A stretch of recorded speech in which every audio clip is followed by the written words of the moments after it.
Welcome to Lesson 7.5, Solving Rational Equations. Let's get going. In this lesson, instead of simplifying expressions, we're going to be solving for x. So, let's get started. Here's the first problem. 5 over x is equal to 15 over 21. Now, there's a variety of ways that we could solve this particular problem, but I'm going to focus on a way that you can take and use for any of the problems that are in this particular lesson. And what that involves doing is looking here at the denominator and getting a common denominator on both of these fractions.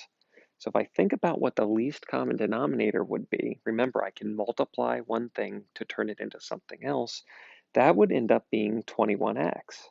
So down here I would have 21x, something on the top, I don't know what it is yet, and equal to something over 21x. So let's take a look and see how to do this.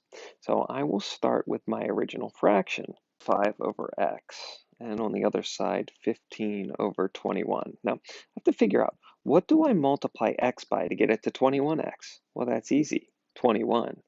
Now, I have to do the same on the top as I do on the bottom, so it has to be 21 over 21, which is just another form of 1. On the right-hand fraction, 15 over 21, how do I change that 21 into a 21x? Well, I multiply it by x. It's x over x in this particular problem. Again, remember, this is my fancy form of 1 that I'm using on both sides of the equation. All right, so now I have 5 times 21. 5 times 21 is 105. And on the right side, 15 times x is 15x.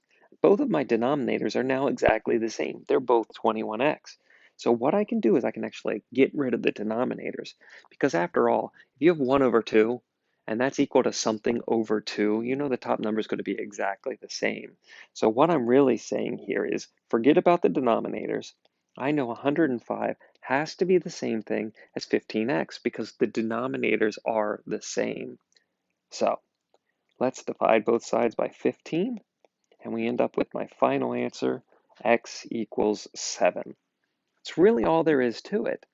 Now, if you think about this step right here, this 105 equals 15x, looks a lot like what would happen if I would come up here to this fraction and just simply cross multiply, right? I do 5 times 21 equals 15 times x. What's that? That's 105 equals 15x. It's the same thing. But when I'm cross multiplying, what the background work that I'm really doing is working to get this common denominator, which is what I'm creating by multiplying both sides by essentially the denominator on both sides. Got to be honest, when you do this with a problem that has more than one fraction in it, you're going to find it easier to get this common denominator than you will be to try to cross multiply. Let's see another example. So in this problem, it's 2 over x plus 2 equals 10 over 3x plus 2. And again, I'm going to work to get that common denominator. So what would my common denominator be? Let's think about that for a second. Well, I mean, there's nothing, it's just going to be this, what was on the other side, so that 3x plus 2. So I'm going to multiply both sides by 3x over 2 plus 3x over 2. That's a form of 1, right? This is nothing more than a fancy form of 1. Okay, and on the right-hand side, what am I going to multiply? X plus 2 over x plus 2. Again, I'm not changing the problem, I'm just changing the form of the problem. That's still my fancy form of 1. Okay, so what do I get? Well, on this left side, that's 2 times the quantity of 3x plus 2 over x plus 2 times 3x plus 2. And on the right-hand fraction, it's 10 times x plus 2 over 3x plus 2 times x plus 2. And if you notice, again, these denominators are both the same, so they can be canceled out. And what am I left with? I'm going to go ahead and distribute, and I'll get 6x plus 4 equals 10x plus 20, which is a really nice fraction, or a really nice equation, and now I can just solve for x. So let's see here. I'll subtract my 10x from both sides, and I will subtract my 4 from both sides. And what does that give me? That gives me negative 4x equals 16, which means, oh, I ran out of room. X equals negative 4 is my final answer. All right. Now, I think the important thing you need to realize is that you need to just make sure that these answers work in the original problem, because extraneous solutions can pop up. It didn't in this particular problem. And if you think about it, extraneous solutions are going to be nothing more than restrictions on the problem. So based upon this problem, we knew that x couldn't equal -2 and x couldn't equal -2/3. Go back to the previous videos if you want to see how I came up with those, but those would be my restrictions. So since -4 is not in that list, I know -4 is a good answer. So now we've come to that time in the video where you pause this video and you try out these three problems. Go ahead, pause the video, try these problems right now. I'll be here when you get back. Good luck. All right, I'm going to go through these a little bit faster. So let's see here. So the common denominator, what am I looking to get? I'm looking to get 5x times x minus 7 on both of my denominators. So 5x times x minus 7. Well, again, this has the 5x, so what does it need? It needs the x minus 7 up on top. And let's see here, what about the other guy? Well, I started with the 2. It had the x minus 7, so it needs the 5x. So again, now my denominators are the same. Make them go away. And that'll be 3x minus 21 equals 10x. I'll go ahead and solve this. So that gives me -7x equals 21, which means x is equal to -3 for this particular problem. Real quick, I'll just look to see, is -3 a restriction on the problem? No, it's not. I know x can't be 0 and x can't be 7, so -3 is good. Let's look at the next example. Here, -4 over x plus 3 equals 5 over x minus 3. All right, so let's see here. So the common denominator, what's it going to be? Well, it's going to be x plus 3 times x minus 3. All right, not bad. So let's see here. What do I need to multiply by? Well, this first fraction has an x plus 3, so I'm going to need an x minus 3. And the second fraction on the right side has an x minus 3, which means it needs an x plus 3 to get to where it needs to be. All right, so now the denominators are the same, so they go away. And I'm left with -4x plus 12 equals 5x plus 15. I'll solve this. That'll give me -9x equals 3, which means x is equal to -1/3. Final answer.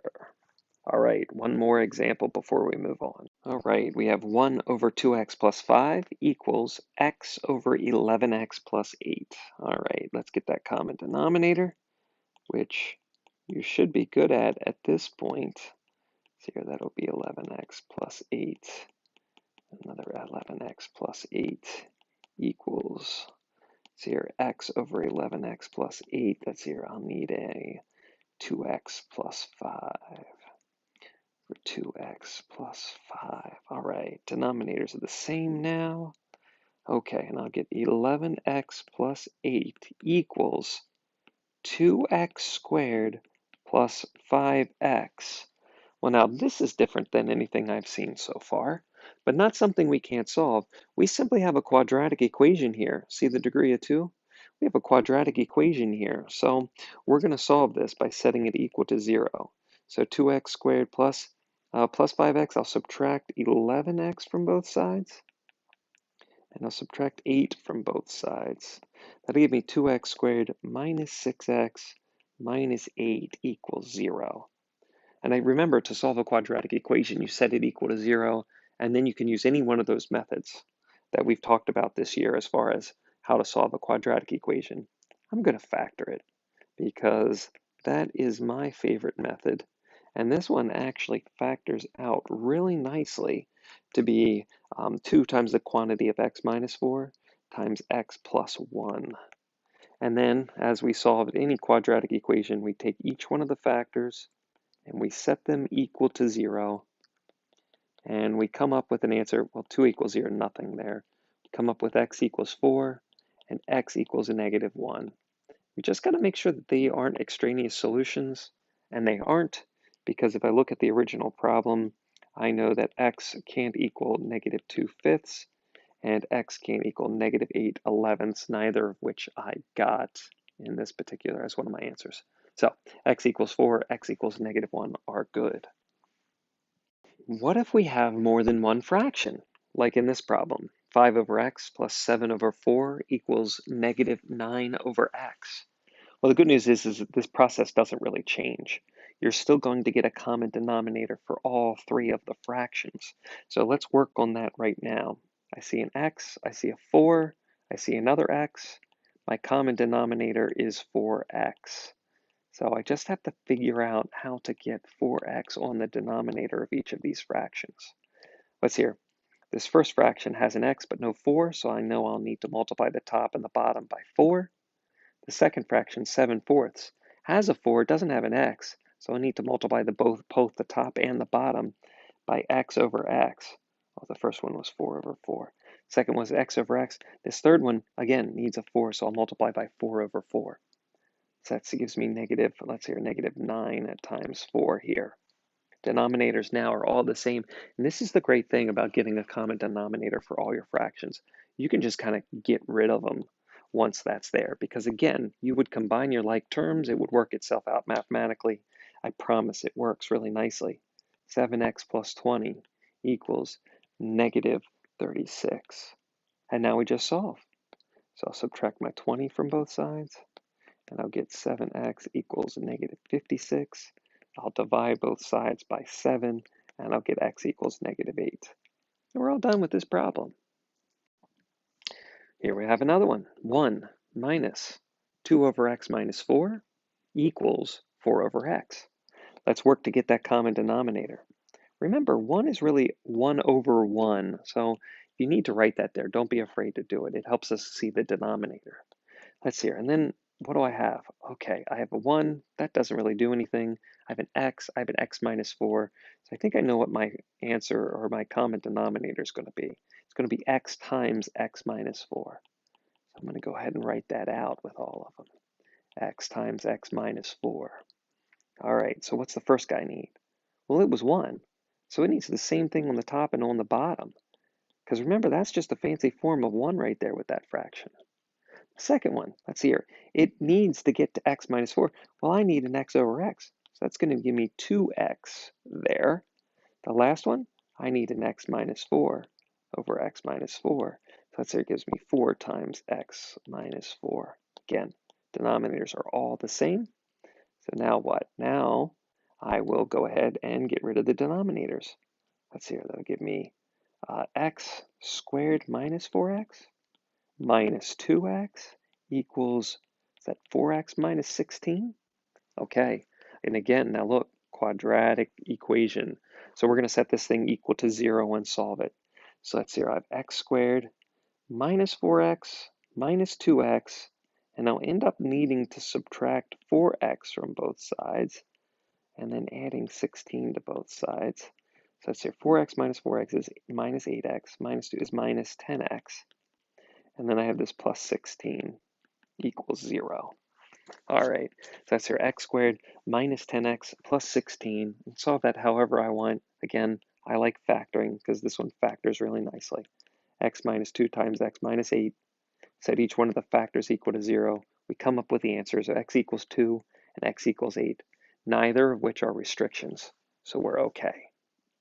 Holy monkey, one more problem. Here we go. 3 over x squared plus 2x minus 8 plus x over x squared plus x minus 12 equals 1 over x squared minus 5x plus 6. I don't even know. How in the world am I going to get a least common denominator here? Folks, if you haven't guessed it by now, the answer is what I've been telling you for the last 2 lessons. Factor first. Factor first. None of the other problems we did in this particular section you could factor first, but this one you can factor. So I'm going to go ahead and factor this thing right here. Let's hear x squared plus 2x minus 8. That factors down to give me x plus 4 times x minus 2.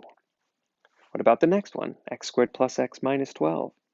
That's x plus 4 times x minus 3. What about this last one? X squared minus 5x minus or plus 6. Well, that's x minus 2 times x minus 3. That factoring thing's pretty darn important, folks, like I've been telling you. So now what? Now what's the common denominator? Well, you just got to look. It's going to be 1 of everything you see. So do you see how I see x plus 4? I see an x plus 4, I see an x minus 2, and I see an x minus 3. So my common denominator is going to be exactly that. It's going to have an x plus 4 in it.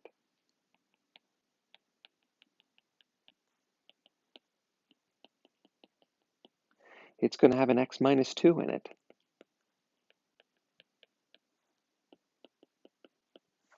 And it's going to have an x minus 3 in it.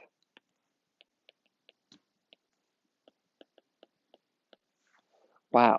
Okay, well, let's not get discouraged here, okay? Let's look at what we have in the numerator and what we need to give it so that it has everything it needs, okay? So I'm starting with the numerators the way that they were. The denominator of the first fraction has an x plus 4 and an x minus 2. What does it need? It needs an x minus 3. So I'm going to give it 1. What about the second one? It has an x plus 4 and an x minus 3. It does not have an x minus 2. So I'm going to give it 1. And the last one, it has an x minus 2, an x minus 3, but it does not have an x plus 4. So again, I'm going to give it 1. Now, again, my denominators are all the same, so they get to go away, and I'm left with just my numerators. So 3 times x minus 3, that's 3x minus 9, plus x times x minus 2, which is x squared minus 2x, equals 1 times x plus 4, which is just x plus 4. Now, I have a quadratic equation. I'm going to set this thing equal to 0 and combine my like terms. So I end up subtracting an x and subtracting a 4 from both sides, which when I combine my like terms, I get x squared. Let's see here, 3x minus 2x minus an x gives me 0 x's. I'm not even going to write it. Minus 9 minus 4 is minus 13 equals 0. Okay, I'm going to not factor that because that's not factorable. But I can use the square root principle to figure this out. And I know x is going to be equal to plus or minus the square root of 13. Wow, what a problem. That's a really good one. And now again, pause the video right now. Don't forget to factor first if you can, but I'd like you to try these two problems and I'll show you the solutions on here in a couple seconds. So go ahead and pause the video, try them out, see what you come up with. Good luck. Okay, let's work on getting the common denominator. Let's see here, the common denominator, 2x times x plus 1. So it's 1 of everything I see on the denominator, and I see a 2x on the denominator and an x plus 1 on the denominator. All right, let's see here. So this has a 3x. It had an x plus 1, so it needs a 2x. The second one has a 5. There's a 2x on the denominator. It needs the x plus 1. And the third one has the 2x. It needs the x plus 1 as well. Denominators are now all the same. They go away. What am I left with? Well, 3x times 2x, which is 6x squared, minus, oh, careful here, folks. This negative is going to get you in trouble. So I like to do this. So I make sure I distribute through the negative 5. So I get negative 5x minus 5 equals, distribute the 3, so 3x plus 3. All right, and it's a quadratic equation, so I'm going to set this thing equal to 0. So I'll end up subtracting a 3x from both sides and subtracting a 3 from both sides. That'll give me 6x squared minus 8x minus 8 equals 0. I'll factor this thing. So let's see here. I'll pull out the GCF first of 2. 3x squared minus 4x minus 4. And I'm going to have to use Xbox factoring. I will save that for you to do, but trust me, you get 3x plus 2 times x minus 2 for your two factors, which means x is equal to negative 2/3 and 2, both of which are okay in my problem. One more. All right, 4x plus 1 over x plus 1 equals 12 over x squared minus 1 plus 3. Okay, again, remember this is really 3 over 1. And there's a little factoring to do right here. X squared minus 1 turns into x minus 1 times x plus 1. That pretty much tells me what my common denominator is going to be. It's going to be x plus 1 times x minus 1. So I'm going to work hard to get all of my denominators to be exactly the same. All right. My numerator here was 4x plus 1. It had the x plus 1, needs the x minus 1. The second one, there was a 12 there. Right? It had both of them. It doesn't need anything at all. Cool. I'm off the hook there for that second fraction. And for the last one, it needed both of them. So we need an x minus 1 times x plus 1 there. Okay, denominators are now all the same. They go away. Oh, okay, so 4x plus 1 times x minus 1 equals 12 plus 3 times x minus 1 times x plus 1. I got some foiling to do. So let's see here. This right equation, 4x plus 1 times x minus 1. That's 4x squared minus 3x minus 1 equals 12 plus, well, that's 3 times x squared minus 1, which means I get 12 plus 3x squared minus 3 on the right-hand side. I need some more room. Let's go up here. Okay. So I'll subtract my 3x from both sides. 3x squared, I'm sorry. Subtract 3x squared from both sides. I'll subtract my 12. I'll add my 3. So minus 12 plus 3. After all of that, what do I end up with? I end up with x squared minus 3x. Let's see here. Negative 1 minus 12 is negative 13 plus 3 is negative 10. And now I'll factor. X minus 5 times x plus 2 equals 0. Which means my two answers are 5 and negative 2. All right. That's it. That's all I got for you. I know this video was a little longer. Thanks for hanging with me. Now, go try your homework. Good luck.